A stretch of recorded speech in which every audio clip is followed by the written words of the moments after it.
ঘটনার বিষয়ে যদি আমরা বলি, আপনারা জানেন যে 2:20 ওনাকে মোটরসাইকেল আরোহী গুলি করে। এই সম্পদ আমরা প্রাপ্তির পর পরে তাৎক্ষণিকভাবে আমরা ঘটনাস্থলে যাই।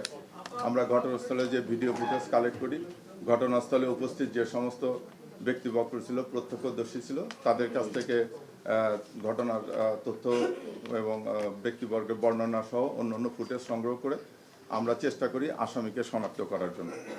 আসামিকে আমরা প্রায় রাত 9টার দিকে আমরা নিশ্চিত হতে পারি যে 9টার দিকে এই যে বিভিন্ন সিসি ফুটেজ ক্যামেরা, তারপরে অন্যান্য স্টিলকে কিছু ছবি পাই আমরা। তাকে যে আসামি শুটার যে উনি হচ্ছে ফয়সাল করিম মাসুদ, ওর এলাইস রাহুল আর কি।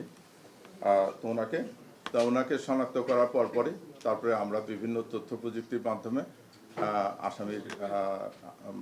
আসামিকে গ্রেপ্তারের চেষ্টা করি।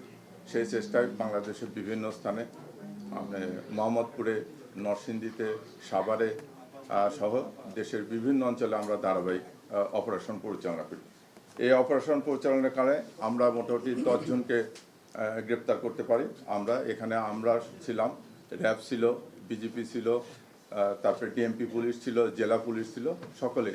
এই আলোচিত ঘটনার সঙ্গে সঙ্গে আমাদেরকে বলা হয় যে প্রত্যেকটা ইউনিটকে নির্দেশ দেওয়া হয় যে সর্বোচ্চ গুরুত্ব দিয়ে এই মামলার যেন আসামিদেরকে গ্রেপ্তার করা হয় এবং এই রহস্য উদ্ঘাটনের চেষ্টা করা হয়।